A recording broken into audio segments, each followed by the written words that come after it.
আসসালামু আলাইকুম ওয়া রাহমাতুল্লাহ। ওয়ালাইকুম আসসালাম ওয়া রাহমাতুল্লাহ। গত সপ্তাহে আমাদের মসজিদে ইমাম সাহেব বলছে যে সালাম দিলে 10 নেকি, উত্তর দিলে 10 নেকি। কিন্তু আমরাও তো দিন জানতাম সালাম দিলে 90 নেকি, উত্তর দিলে 10 নেকি। এখন আপনি সঠিক ফয়সালা কোন মসজিদের ইমাম সাহেব বলছে এটা?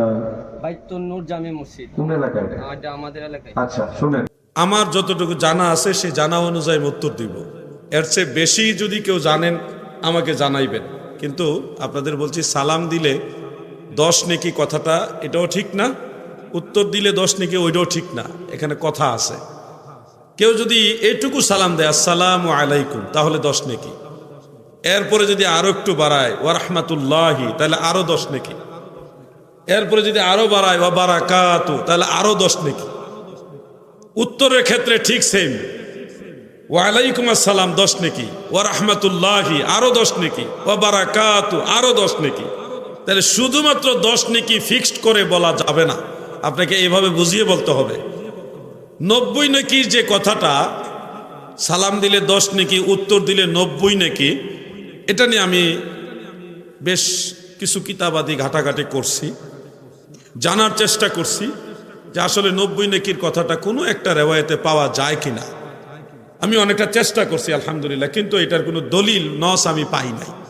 কেউ যদি পেয়ে থাকেন আমাকে জানাবেন, আমি শিখবো, কোনো অসুবিধা নেই। কিন্তু 90 নেকি, সালামের জবাব দিলে 90টা নেকি আমিও শুনছি, কিন্তু এটার দলিল আমি কোথাও পাই নাই। কেউ পাইলে আমাকে জানাবেন, আমি কোথাও পাই নাই। হ্যাঁ, সালাম দেওয়া সুন্নত, সালামের জবাব দেওয়া ওয়াজিব, এটা কোরআনের আয়াত দ্বারা প্রমাণিত। এটা মনে রাখবেন। কেউ আপনাকে সালাম না দিলে তার গুনাহ হবে না, কিন্তু দিলে অবশ্যই সওয়াব হবে। সালাম দিয়ে দিলে সেটা যদি আপনি বুঝতে পারেন তাহলে এটার জবাব দেওয়া আপনার জন্য ওয়াজিব, অবশ্যই জবাব দিতে হবে, নাহলে আপনি গুনাহগার হবেন। এই হলো সালামের মূল মাসআলাটা। আল্লাহ তাআলা আমাদেরকে সুন্নতের উপর আমল করার তৌফিক দেন। মহাব্বতে বলেন আমিন, জোরে বলেন আমিন। এবার দ্বিতীয় প্রশ্ন কে? আসসালামু ওয়া রাহমাতুল্লাহ। হুজুর, আমার প্রশ্ন হয়েছে, অনেক পীর সাহেবেরা বলে যে মাজারে গান পড়া, যে মহিলারা নিয়ে যে গান বলে বাউল গান, ওইগুলি বলে জাহেজ, আর অনেকে বলে যে না, এগুলি হারাম। এটার ব্যাপারে এখন করণীয় কি? জি, এখন করণীয় কি? প্রশ্নটা হলো, অনেকেই বলে মাজারে মহিলা শিল্পী এনে গান বাজনা বাউল গান এগুলি জায়েজ, আবার অনেকে বলে জায়েজ না। আমার এই যুবক ভাইয়ের প্রশ্ন হলো, আসলে কোন কথাটা ঠিক, আমাদের করণীয় কি? প্রশ্নটা আমার মনে হয় যুগ উপযোগী এবং প্রয়োজনীয়। ভাই আমার, বন্ধুরা আমার, মহিলা শিল্পী দিয়ে কোনো ধরনের গানের অনুষ্ঠান, বৈধ গানের অনুষ্ঠান করাও জায়েজ নাই। পুরুষ শিল্পী যদি ইসলামী সঙ্গীত গাইতে চান, সেক্ষেত্রে মাসালা মনে রাখবেন, গান এক ধরনের গান আছে জায়েজ, আরেক ধরনের গান হলো নাজায়েজ। পবিত্র কোরআনে সূরা লুকমানের মধ্যে আল্লাহ তাআলা লাহওয়াল হাদিস বলে এক ধরনের গানকে শয়তানের কর্ম হিসেবে আখ্যায়িত করেছেন, এটা নাজাইজ। যেই গানে মানুষের কুরিপু জাগ্রত হয়, এটা হলো সেই লাহওয়াল হাদিস, অসার বাক্য, এইটা নাজাইজ। এই ধরনের গানের স্যাম্পল আমি দিতে পারবো না, কারণ অনেক বক্তারা অনেক ধরনের গান গায়। স্টেজ এটা হিন্দি ফিল্মের গান গায়, হিন্দি গান গায়, বহুত প্যার করতা হয়, কি গান গায়। এই ধরনের গান তারা মঞ্চে গায়, লজ্জা শরম নাই, তারা নাকি কোরআনের তাফসীর করে। একে ডাইরেক্ট হিন্দি ফিল্মের গান, ওটার আবার শব্দ চেঞ্জ করে একটু এদিক সেদিক করে হিন্দি সুরে সুরে গান গাইতেছে, এরা আবার আন্তর্জাতিক মুফাসসির। যাই হোক, আপনারা সতর্ক থাকবেন। কুকিল আর কাক একই রকম দেখতে হলো, জিনিস কিন্তু একরকম। আরেক ধরনের গান আছে জায়েজ, এটা আল্লাহ তাআলা বলেছেন, ইল্লাল্লাযীনা আমানু ওয়া আমিলুস সালিহাতি ওয়া যাকারুল্লাহা কাসীরা। তাফসীরে কুরতুবী এবং তাফসীরে ইবনে কাসীরের মধ্যে উল্লেখ, ওয়া যাকারুল্লাহা ফি কালামিহিম ওয়া শি'রিহিম। যারা ইসলামী সঙ্গীত এবং ইসলামী শেরের মাধ্যমে আল্লাহ রসুলের শান গায় গো, এগুলির কারণে তার গুনাহ খাতা মাফ হয়ে যাবে। তার মানে গান দুই প্রকার, একটা ইসলামী সঙ্গীত যেটা আল্লাহ রসুলের সম্মানের সাথে জড়িত, ওলি আল্লাহর শানের সাথে জড়িত, আরেকটা হলো নাজাইজ গান, যেটা মানুষের কুরিপু জাগ্রত করে। এখন মাজারে কেউ যদি ইসলামী সাংস্কৃতিক অনুষ্ঠান করে, সেখানে মাদ্রাসার ছাত্র দিয়ে বা শায়ের দিয়ে, যারা ভালো গজল গাইতে পারে, ইসলামী সঙ্গীত গাইতে পারে, তাদেরকে একত্রিত করে সর্বোচ্চ দফ বাজিয়ে সবাই মিলে আল্লাহ, আল্লাহ রসুল এবং সাহাবাই কারাম, আউলিয়াই কারামের সম্মান গায়, শরীয়ত সম্মত গান গায়, তাহলে সেটা মাজারে জায়েজ, বাজারেও জায়েজ, বাড়িতেও জায়েজ, সব জায়গায় জায়েজ, কারণ এই কাজটাই জায়েজ কাজ। আর সেখানে যদি আপনি যত ধরনের বাদ্যযন্ত্র আছে সব লইলেন, পুরুষ এবং নারী দুই ধরনের শিল্পী লইলেন, এই ধরনের মজলিসগুলি কবিরা গুনাহ, নাজায়েজ এবং পাপের মজলিস। আপনি হয়তো সোয়াবের নিয়তে করতেছেন, না গো দাদু, যে বলছে আপনার এই বাউল গান মহিলা শিল্পী দিয়ে মাজারে গাওয়াইতে হবে, সে আপনাকে জাহান্নামের রাস্তা দেখাইতেছে। আল্লাহর ওলিরা কখনো এই শিক্ষা দিয়ে যায়নি। আপনি মাজারে যাবেন, জিয়ারত করবেন, আল্লাহর ওলি রাসূলের দোয়া করবেন, সেখানে মিলাদ পড়বেন, জিকির আজকার করবেন, ওয়াজ মাহফিল করবেন, হ্যাঁ আপনারা ইসলামী সাংস্কৃতিক অনুষ্ঠান করবেন শায়ের দিয়ে। যারা যারা ভালো কণ্ঠওয়ালা এরকম ছাত্র আছে মাদ্রাসা, তাদেরকে দিয়ে গজল গাওয়াইবেন, সবাই মিলে আপনারা নাতে রসুলের অনুষ্ঠান করবেন, সেখানে বড় জোরে দব বাজাইবেন। এটা ইসলামী কালচার, আপনারা করতে পারেন। আমি জায়েজের রাস্তাটাও দেখাই দিলাম, না জায়েজটা থেকে আপনাদেরকে সতর্ক করলাম। গ্রহণ করা না করা আপনাদের ব্যাপার। বহু মানুষ তো নামাজও পড়ে না, এতে আমার কি? আমার দায়িত্ব মানুষকে নামাজের জন্য সতর্ক করে দেওয়া, নামাজের জন্য উদ্বুদ্ধ করা, কথা ঠিক আছে না? অতএব আপনাদের বললাম, মাজারে এই ধরনের শরীয়ত বিরোধী কোনো ধরনের গান বাজনার অনুষ্ঠান করা যাবে না। নবীজি বলছে, তোমরা যখন দেখবে নারীরা প্রকাশ্যে নৃত্য করছে, গান বাজনা করতেছে, বাদ্যযন্ত্রের ব্যবহার যত বাড়ছে, তখনই তোমরা কিয়ামতের জন্য অপেক্ষা করবে। তার মানে বাদ্যযন্ত্র সহকারে গান বাজনা করা, নারীদের নৃত্য করা, স্টেজে খোলা মঞ্চে মেয়েরা নেচে নেচে গান গাওয়া, এটা কিয়ামতের আলামত, এটা সরাসরি কিয়ামতের আলামত। আপনারা যদি না বুঝেন, আমাদের আর কি করার আছে? হেদায়েতের মালিক তো আল্লাহ। কনসার্ট যেগুলি হচ্ছে, ঢাকা বলেন আর রাজশাহী রংপুরে বলেন, এই কনসার্টে মেয়েরা গান গায়, ছেলেরা নাচে, এই কনসার্ট অনুষ্ঠানগুলি আল্লাহ রসুলের ভবিষ্যৎবাণীর সেই কিয়ামতের আলামতের অংশ, যেখানে আমাদের এই যুবকরা গিয়ে নাচতেছেন। আপনারা কিয়ামতের আলামতের সাথে জড়িত। সাবধান, দুদিনের পরে যাহা যাবে চলে, সেই ঘি লটিও লটি পালটিলে, মিশে মোহ বসে জ্ঞান হারাইলে, নাহি বুঝে নিলে আক্ষেপের সেলো। এবার আমি তৃতীয় প্রশ্নটা নিব। ওয়ালাইকুম আসসালাম। জোরে কইতেইব। মানে আমি তো মানে অনেক পীরের দরবারে যাই, আমি যেখানে শরীর নীতি সম্ভবন আপনি মনে হয় চিনেন, তো অনেক মানুষের সাথে যেখানে কাজ করি আর কি, এখানে অনেক মানুষ বলে কিয়ামতের হাসরের দিন আর কি নবী জীবনে কেউ সাফায়াত করবে না। তো আমরা যে অলির দরবারে যাই, তাদের মানে কোনো খোঁজ খবর থাকবে, তারা নিজেদের তো কিছু করতে পারবে না, আল্লাহ নবী বিনে কেউ সাফায়াত তো করবেই না, তারা নিজেরাই জাহান্নামী। প্রশ্নটা হলো, ওই ভাই একটা দরবারের মুরিদ, শম্ভুগঞ্জ দরবারের মুরিদ, এবং বিভিন্ন জায়গায় কাজকর্ম করতে গিয়ে, চাকরি করতে গিয়ে অনেকের সাথে কথাবার্তা হয়। সেখানে কিছু লোক বলে যে হাসরের ময়দানে নবীরাই তো নিজেদেরকে জাহান্নামের আগুন থেকে বাঁচানোর ব্যাপারে চিন্তিত থাকবেন, আর ফির আউলিয়া তারা নিজেরাই জান্নাতে যাবে কিনা গ্যারান্টি নাই, মুরিদ বাঁচাইবে তো দূরের কথা। হাসরের ময়দানে নবী নিজেও সাফায়াত করতে পারবে না, আবার বলে নবীজি একমাত্র সাফায়াত করবে। মানে তাদের আগের ফিসের কথার মিল থাকে না আর কি, এরকম ধারণা। আমি আপনাদেরকে বলছি, শুনুন, ময়দানে মাহশারে আল্লাহ তাআলা আমাদের নবীজির সম্মানকে বড় করে তোলার জন্যে সমস্ত নবীদেরকে সর্বপ্রথম শাফাআতের যে অধিকার, এই অধিকার দেন নাই, কাউকে দেন নাই। শাফাআতে আউয়াল যিনি সর্বপ্রথম সুপারিশকারী যিনি করবেন, তিনি আমাদের নবীজি। সমস্ত মানুষ হাসরের ময়দানে এই কঠিন কষ্ট এবং বিভীষিকাময় শাস্তি, এগুলি থেকে নাজাত পাওয়ার জন্যে দৌড়াইয়া দৌড়াইয়া হযরত আদমের কাছে গিয়ে বলবে, ইয়া আবাল বাশার ইশফি' লানা, বাবা আদম আলাইহিস সালাম, আপনি তো মানব জাতির বাবা, আপনাদের জন্য, আপনি আমাদের জন্য সুপারিশ করেন। আদম নবী তার সর্বপ্রথম শাফাআতকারী না, সর্বপ্রথম শাফাআতকারী হলো আমাদের নবী। সাইয়্যিদুনা আবুল বাশার বলবেন লাস্তু লাহা, ইহার জন্য আমি না, এই দায়িত্ব আমার না। ইব্রাহিম নবীর কাছে গিয়ে সুপারিশ কামনা করব, তিনিও বলবে লাস্তু লাহা, ইহার জন্য আমি না। নবীরা কিন্তু বলবে না যে আমি শাফায়াত করতে পারবো না, এটা বলবে না, বলবে এই দায়িত্ব আমার না। কথাটা বুঝতেছেন না আপনারা? লাস্তু লাহা, ইহার জন্য আমি নই, এই দায়িত্বের জন্য আমি নই। মূসা নবী তিনিও বলবে লাস্তু লাহা, নূহ নবী তিনিও বলবেন লাস্তু লাহা। নবীদের ধারে ধারে ঘুরবেন, সবাই বলবে এই দায়িত্ব আমাদের না।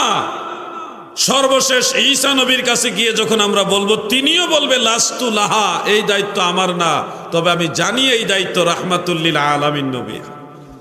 আমার দয়াল নবী বিনে গো আপন বলতে কেহ নাই সংসারে।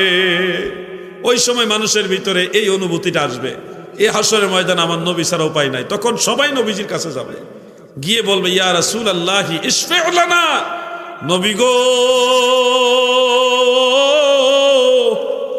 আপনি আমাদের জন্য শাফাআত করুন। তখন নবীজি বলবে আনা লাহা, ইহার জন্য আমি, এই দায়িত্ব আমার। সুবহানাল্লাহ বলেন। এরপরে নবীজি শাফাআত করবে, তারপরে অন্য নবীরাও শাফাআত করবে। ইয়াশফাউ ইয়াউমাল কিয়ামাতে সালাসা, তিন শ্রেণীর লোক হাসরের ময়দানে সুপারিশ করবে। এক নম্বরই হলো আল আম্বিয়া ও সুম্মাল উলামা ওয়া সুম্মা শুহাদা। প্রথমে হলো নবী রাসূলরা সুপারিশ করবে, তারপরে যারা আল্লাহ রাস্তায় শহীদ হয়েছে তারাও সুপারিশ করবে, তারপরে যারা আলেম, মুত্তাকি আলেম, যারা আল্লাহর ওলি, যারা, অনেক আয়াত আছে। যেমন একটা আয়াত আপনারা নোট করতে পারেন, সূরা মারিয়াম। এই আয়াতটা আপনার মুখস্থ রাখতে হইব। সূরা মারিয়াম, মারিয়াম সূরার মন থাকতো না? আপনাদের এলাকায় তো অনেক মেয়েদের নামও আছে, মরিয়ম আছে না? মারিয়াম সূরার ৮৬ নম্বর আয়াত আপনারা বের করেন, আমি নিজে দেখাইতে চাই আপনাদেরকে। বের করেন সূরা মারিয়াম ৮৬ নম্বর আয়াত। বাইর করেন না কেন? মুশাহিদিন মোবাইল টিপতারেন, বাইর করেন। সূরা মারিয়াম বাইর করেন, ৮৬ নম্বর আয়াত। ৮৬, ৮৭ দুইটা বাইর করেন, বাইর করেন। বাইর করে কয়েন যে হুজুর বাইর করছি। একজন হলে কই তুইব, একজন হলে আমি দেখাই দিয়ে যাবো আজকে। সূরা মারিয়াম ৮৬, ৮৭ দুইটা আয়াত বের করেন, বাইর করে কইবেন যে হুজুর বাইর করছি। সারাটা দিন মোবাইল টিপতারে, এখন বাইর করতে না। বাইর কর, আপনি মোবাইলই নেই, এত আপনি বাইর করলেন কেমনে? হ্যাঁ, কাঁচা মিছা কথা। হ্যাঁ, বাইর করছেন। দেখেন একটা আয়াত, আল্লাহ তাআলা বলেছেন বিসমিল্লাহির রহমানির রহিম, লা ইয়ামলিকুনা আশ-শাফাআতা ইল্লা মান ইত্তাখাযা ইনদার রহমানি আহদা। অর্থ হলো, আপনি অনুবাদটা দেখে নিতে পারেন, লা ইয়ামলিকুনা আশ-শাফাআহ, কেউ সুপারিশের মালিক হবে না, ইল্লা, তবে, মান ইত্তাখাযা ইনদার রহমানি আহদা, যারা রহমানের সাথে অঙ্গীকারাবদ্ধ, আল্লাহর সাথে যার সম্পর্ক রয়েছে, প্রেমের বন্ধন, অঙ্গীকার রয়েছে, তারা ব্যতীত। তার মানে হাসরের ময়দানে কেউ সুপারিশ করার ক্ষমতা নাই, শুধুমাত্র তারা ব্যতীত যারা আল্লাহর বন্ধু, যারা আল্লাহর বন্ধু। তাহলে দেখেন আল্লাহর বন্ধু কারা? নবী রাসূলরা হলো আল্লাহর বন্ধু। যারা আল্লাহর ওলি, ওলিউল্লাহ, যে আমরা বলি না ওলি আল্লাহ, ওলি কার? আল্লাহর, এই জন্য বলি ওলি আল্লাহ, আল্লাহর ওলি মানে আল্লাহর বন্ধু। তো এই আয়াত থেকে পরিষ্কার বোঝা যাচ্ছে, যারা রহমানের সাথে অঙ্গীকারাবদ্ধ, আল্লাহর সাথে যার সম্পর্ক রয়েছে, তারা হাসরের ময়দানে সুপারিশ করবে। সুবহানাল্লাহ বলেন।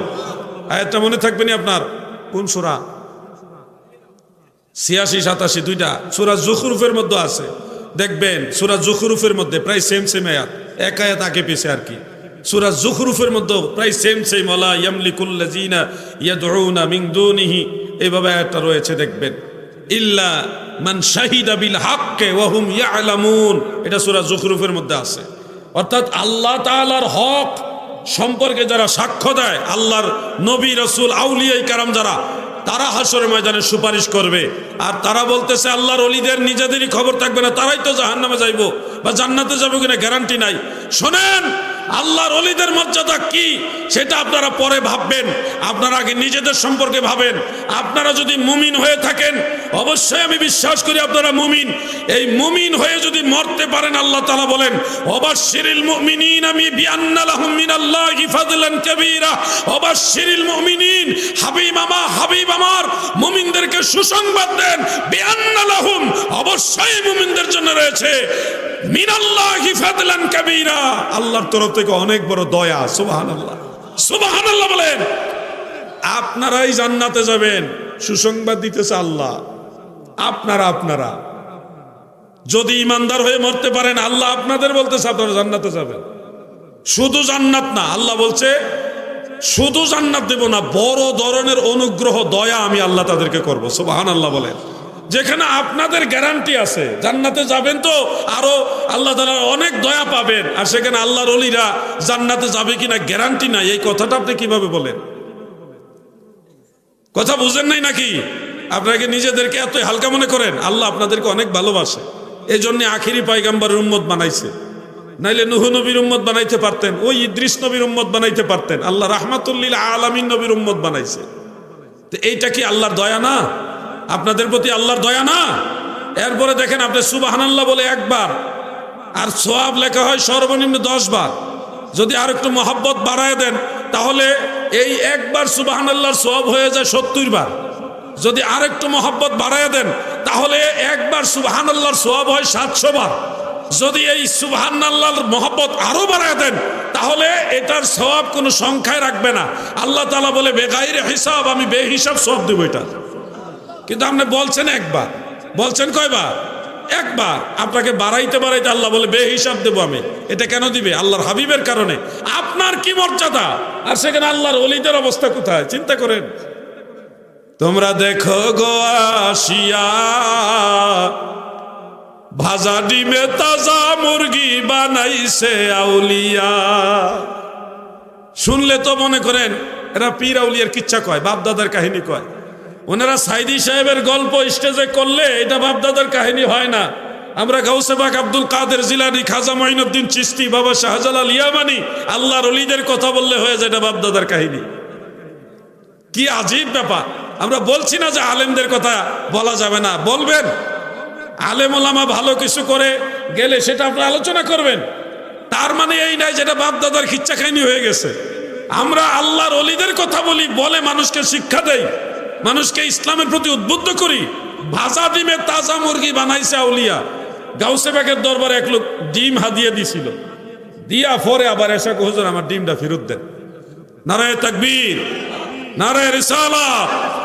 মাওলানা শামীম রাজা আল কাদেরী সাহেবের আগমন, জোরে জোরে শামীম রাজা আল কাদেরী সাহেবের আগমন। নারায়ে তাকবীর, নারায়ে রিসালাত, আহলে সুন্নাত ওয়াল জামাত। একটা শেয়ার দেন। না না, তোমরাই তো ময়দানে কাজ করবে, আমরা কয়দিন? আমাদের পরবর্তী জেনারেশন হিসেবে তারাই তো ময়দানে কাজ করবে। তো এই তোমাদেরকে উৎসাহ না দিলে কেমনে হবে? তোমরা তো আমাদের জন্য দোয়া করবা নাকি? তাহলে দোয়া তো ওয়াহাবিরা করতো না, করলে তোমরাই করবা নাকি ভাই? এরাই আমাদের আপন। আমরা ওয়াহাবিদেরকে উৎসাহ না দিয়া সুন্নি যারা আছে তাদেরকে উৎসাহ দিতে হবে। ভুল ত্রুটি সবারই কম বেশি আছে, এগুলি সংশোধন করব। আমার ভুল হইলে আমি সংশোধন করে নিব, আরেকজনের ভুল হলে সে সংশোধন করে নিবে। ভুলে বলেই তো মানুষ শিখে। এটা তাকে ঠেকায় দেওয়ার জন্যে না, তাকে শিক্ষা দেওয়ার জন্যে, আগায় দেওয়ার জন্য উৎসাহ দিতে হবে। আমরাই তো এই কয়টা লোকই তো ময়দানে চিল্লাফাল্লা করি। তাদেরকে দোয়া করবেন, আল্লাহ তাদের দুনিয়া আখেরাত উজালা করুক। বলে না আমিন। আমি একটা চেয়ার দেন না, চেয়ার দেন, দেন না, একটা চেয়ার দেন না, বসুন। আমি 2 মিনিটের মধ্যে কথা শেষ করতেছি। না তবে একটা অসুন্দর তো 2 মিনিটের মধ্যে আমি কাগজে লেখার 2-3টা প্রশ্ন আছে, আমি শর্টকাটে বলে দিচ্ছি। পীর হতে গেলে একজন পীরের কি কি যোগ্যতা প্রয়োজন? শর্টকাটে হলো, পীর হতে হলে 1 নম্বরে সেই পীর অবশ্যই আহলে সুন্নাহ ওয়াল জামাতের আকীদার অনুসারী হতে হবে। সুন্নিয়তের আকীদার বাইরে যেই পীর আছে এগুলি নামে পীর হইল, কাজের বেলায় একটাও মানুষকে সঠিক রাস্তা দেখাতে পারবে। দ্বিতীয় হলো, পীর হতে হলে রাসূল করিম সাল্লাল্লাহু আলাইহি ওয়াসাল্লাম যে তরিকা আমাদের কাছে রেখে গেছেন সেটা সম্পর্কে ওনার জ্ঞান থাকতে হবে এবং আমলও থাকতে হবে। ফরজ, ওয়াজিব, সুন্নতে মুআক্কাদা এবং সুন্নতে গায়রে মুআক্কাদা, মুস্তাহাব, মুস্তাহসান, নফল বন্দিগি সম্পর্কে ওনার জ্ঞান থাকতে হবে এবং নিজে আমল করবে, এই জ্ঞানটা থাকতে হবে। মনে রাখবেন দাদু, যেই লোক নিজে রসুলে পাকের সুন্নতের উপর আমল করে না, এই লোক কখনো কামেল পীর হতে পারে না। এই দুইটা গুণ আপনাদের অবশ্য মনে রাখতে হবে। যে পীর দাবি করেছে কিন্তু ফরজ ওয়াজিব যে মাসআলাগুলি রয়েছে, মানুষের জরুরি যে মাসআলাগুলি রয়েছে, এগুলি সে জানে না, সে কখনো কামেল পীর হতে পারে না। এখন পীর মুরিদিটা হয়ে গেছে একেবারে পাইকারি মূল্যে। অনেক পীর সাহেব আছে মাআযাল্লাহ, তারা নিজেদের খলিফা বাড়াইয়া, নিজেদের পরিধি বাড়াইবার জন্যে কয়েকদিন লগে থাকলেই খেলাফত দিয়ে দিতেছে। কি একটা মুসিবত জানেন, জায়গা জায়গা পীর হয়ে গেছে। পীর এমন পরিমাণে বাড়তেছে যে মুরিদ পাওয়া যাইতেছে না, একটা মুসিবত। আপনাদেরকে বলছি, পীর অবশ্যই মানতে হবে। যেই পীর আকীদা সম্পর্কে জানে, মানে এবং আমলের ব্যাপারে, নবীর তরিকার ব্যাপারে যত্নশীল, ওলি আল্লাহদের অনুসরণ করে, ওই পীর মানবেন। আর যেই পীর সার্টিফিকেট পেয়ে গেছে, না আছে 10টা লতিফা সম্পর্কে সে জানে না। প্রধান লতিফা হলো 10টা। কয়টা? ঘুমাই রয়েছেননি আপনারা? 10টা লতিফার 10টা রং আছে। নফস কোন জায়গা থাকে, কাল্ব কোন জায়গা থাকে, রূহ কোন জায়গায় থাকে, আখফা কোন জায়গায় থাকে, খুফি কোন জায়গায় থাকে, এগুলি সে জানে না। সেও কিন্তু পীর। এই ধরনের পীর যাচাই বাছাই করে ধরবেন। আল্লাহর হাবিবের সাথে যেই পীরের সম্পর্ক নাই, নবীর দুরুদের সম্পর্ক নাই, সুন্নি আকীদার সম্পর্ক নাই, ওই পীর থেকে 1000 হাত দূরে থাকবেন। যেই পীরের সেজদা লয়, এটা টাটকা ভণ্ড পীর। সেজদার একমাত্র মালিক আল্লাহ। কোন মানুষ আল্লাহ ছাড়া কাউকে সেজদা করবেন না। পীর সাহেব যদি বুজুর্গ হয় তাহলে ওনার কদম বসি করবেন, ওনার কাছে বসবেন, ওনার নসিহত শুনবেন। কিন্তু যদি বলে সেজদা করতে হবে, তাজিমি সেজদা জায়েজ, এটা বানাইতে চাই, মনে করবেন এটা ইবলিসের আত্মীয়, তার সাথে চলাফেরা করা যাবে না।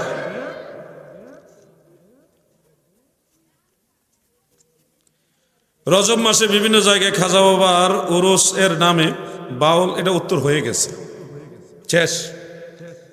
এটা উত্তর হয়েছে তো, ওই যে ওই ভাই প্রশ্ন করলো না সরাসরি, এটা উত্তর দিয়ে দিছি। আল্লাহ তাআলা সবাইকে আমল করার তৌফিক দেন, আমিন। আসসালামু আলাইকুম ওয়া রাহমাতুল্লাহি ওয়া বারাকাতুহু।